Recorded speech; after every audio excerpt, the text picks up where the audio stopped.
Okay, yes, that happened. Yes, it was crazy. Yes, I played tug of war with an interdimensional Shaman Jester of some sorts, and I'm gonna tell you all about it, okay?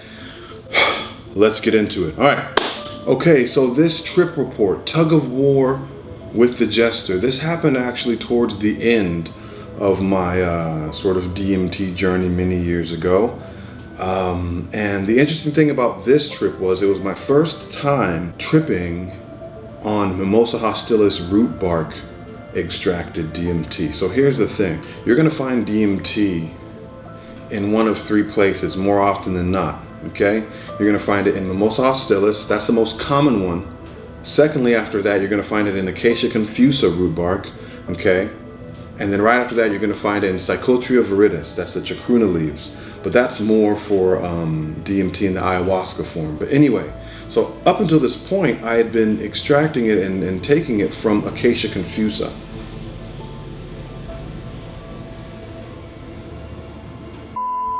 It's like every plane in the world is going by my apartment right now. Okay, so up until this point, I had been taking it from acacia confusa root bark. Little did I know that the experience was going to be quite different. There's a couple of things that are different between an acacia confusa trip and a mimosa hostilis trip, and let's talk about them, okay?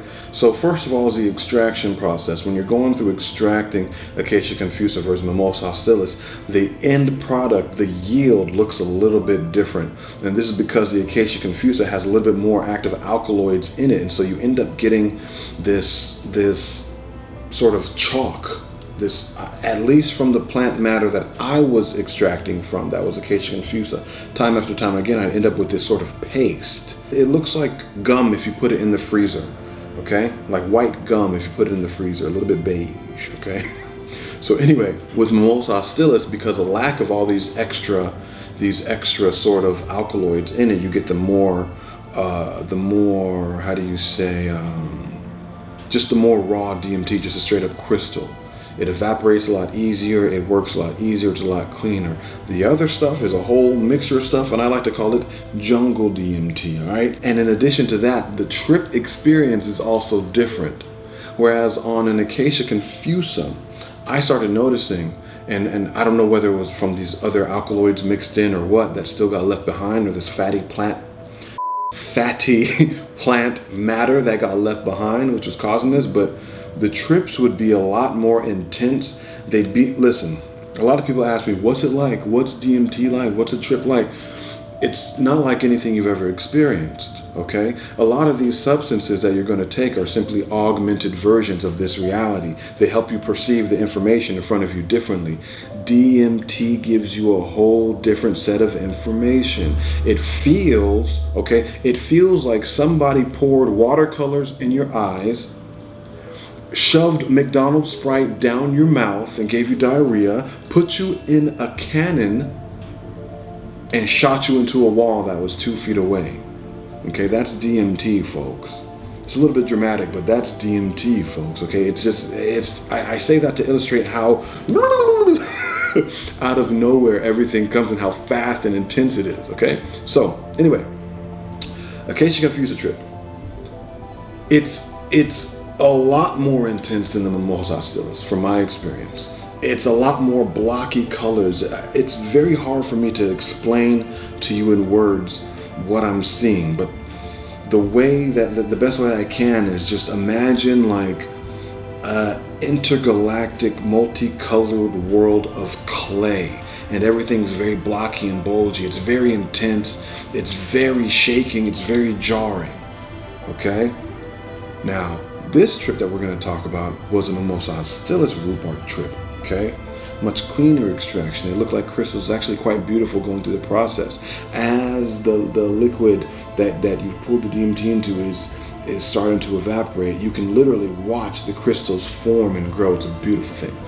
Anyway, the mimosa hostilis trip is a lot more smooth, linear, edgy, sharp. Same colors, but the colors are a little bit more dull. It's not so much primary colors, but these shades of gold, yellow, purple, reds. And Anyway, that's enough about the differences between the trip. Let's go into the trip itself. Okay, you ready? All right, let's go. So, you guys know the story.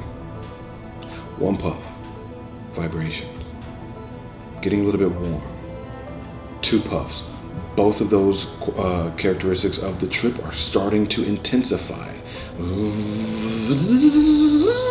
Third pull, reality, distance, texture have already started to fall apart, and now it's showtime. Okay, in the middle of the third pull,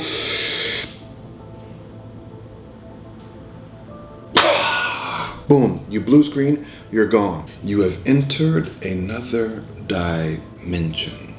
Now, this is what I saw in that trip. This trip was interesting because it was linear in time, it was linear in events. Okay, on a lot of my Acacia Confusa trips, I was here, then I was there, then I was here, then I was there, then I was here, then I was there. Mimosa hostilis, I was here, which led to this, which led to this, which led to that. Okay, let me explain. Boom. All of a sudden I'm in this room, and I'll never forget what this room looks like. Most of the room's colors were a lot of reds, yellows, oranges, and blacks, okay? And I'm walking down this hall, and each wall has a face on it, and the face is very similar to like sort of like an Aztec painting. Maybe this begs a question. Are these trips similar to Aztec paintings? Is the DMT realm similar to Aztec paintings? Or is Aztec paintings and art similar to the DMT world? Okay, I'm starting to see these shapes, these faces on the wall. Okay, cool.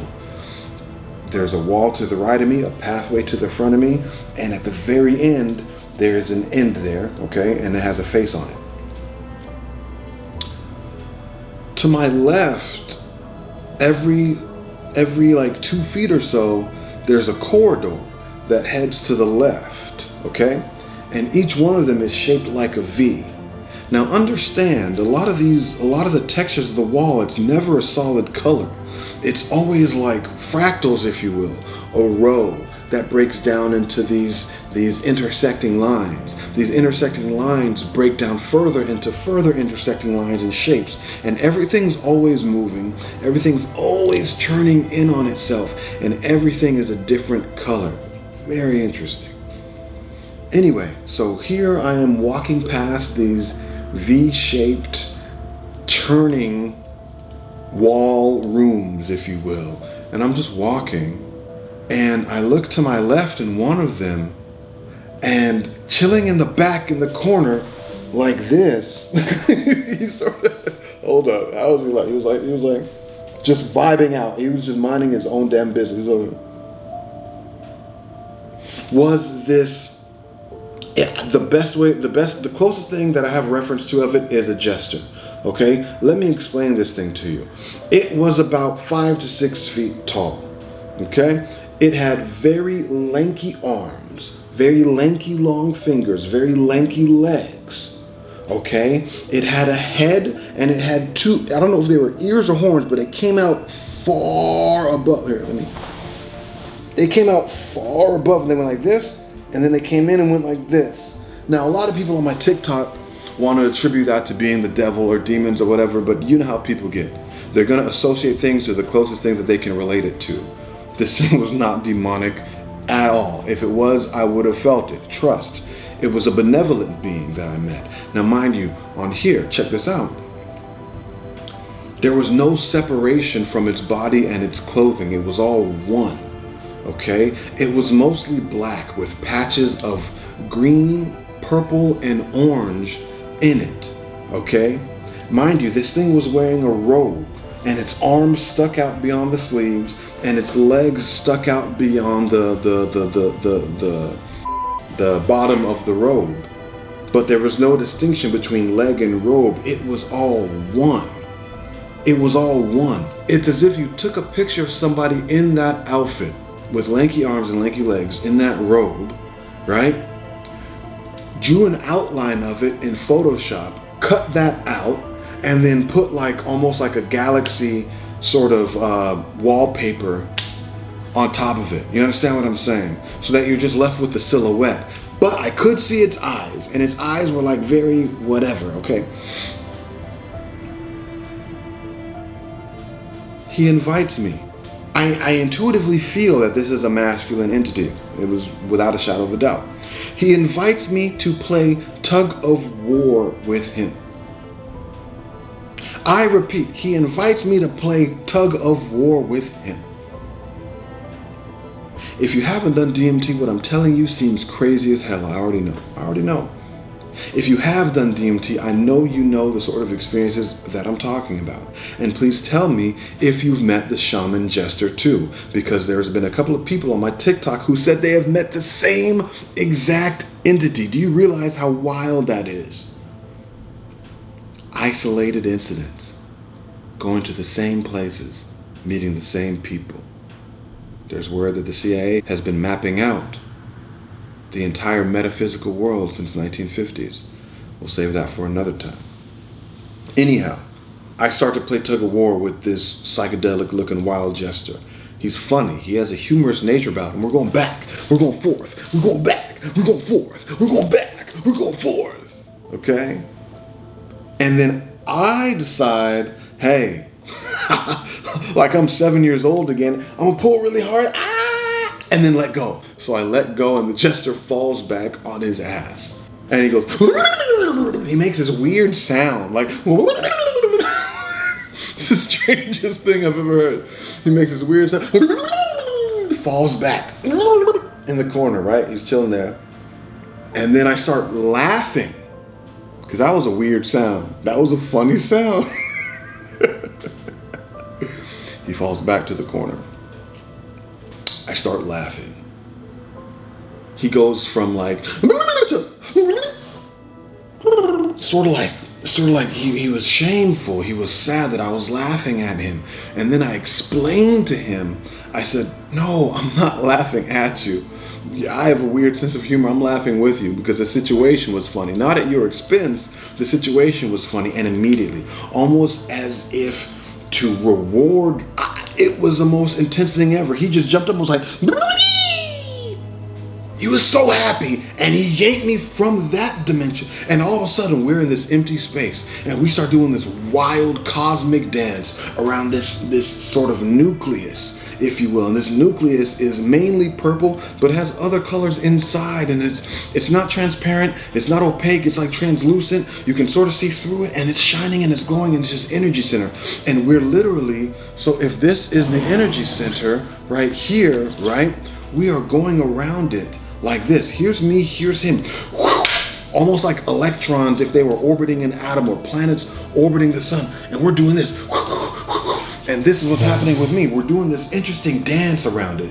And this, I remember being aware that my body was doing this dance in our 3D reality. It was like this.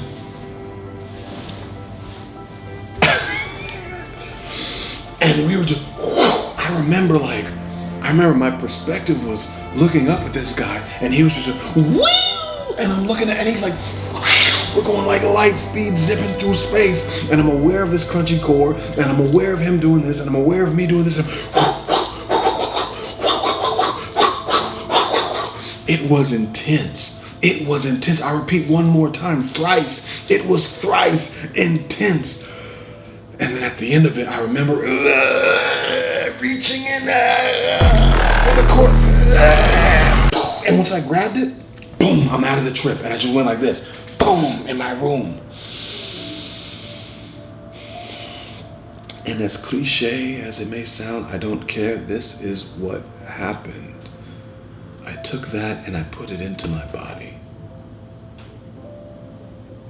And I felt the most power and love I've ever felt in my life. I repeat, I felt the most power and love that I ever felt in my life. I felt all powerful.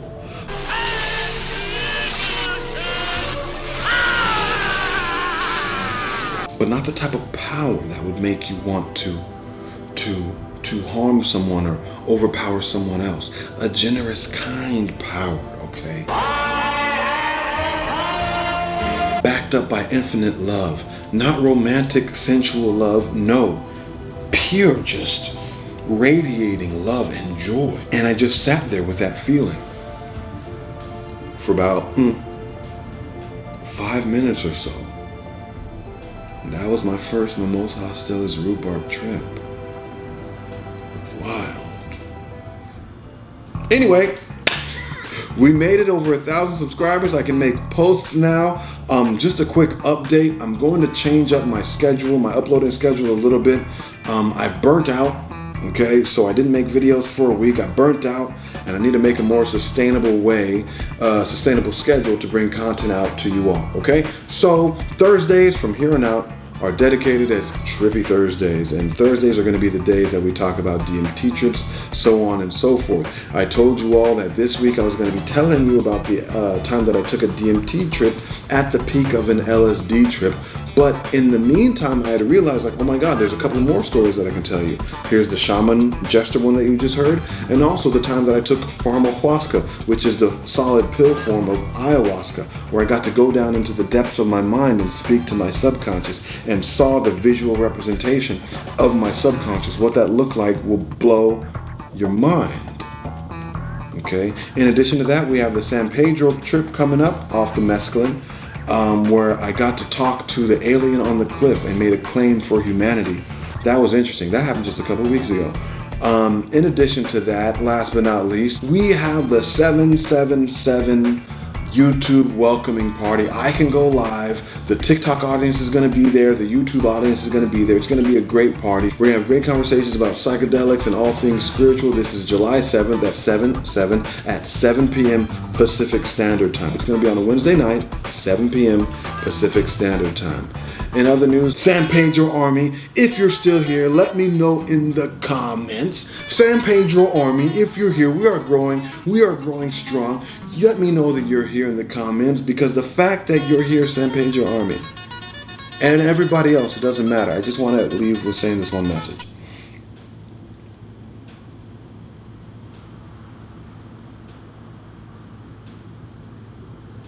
Okay, I'll see y'all later. San Pedro Army, you know I couldn't forget about you. I might be coming out with some like retro vintage looking San Pedro shirts just for the San Pedro Army. The music is going off, the cacti are going off, we tripping. Okay, I got some more San Pedro. We're gonna be doing some more trip reports in the future about that. We got a whole bunch of different things coming down the pipeline, baby. After we transition from psychedelics, we're going more into mentality. All right, we're gonna have manifestation Mondays, okay? Then we're gonna start dealing with sound, okay? Kymatics. Oh, it's going down, everybody. Anyway, I have so much planned for this channel. We're gonna do so many amazing things. Thank you so much for sticking around to the end, my people. And I will see you next time. Godspeed. Sandals.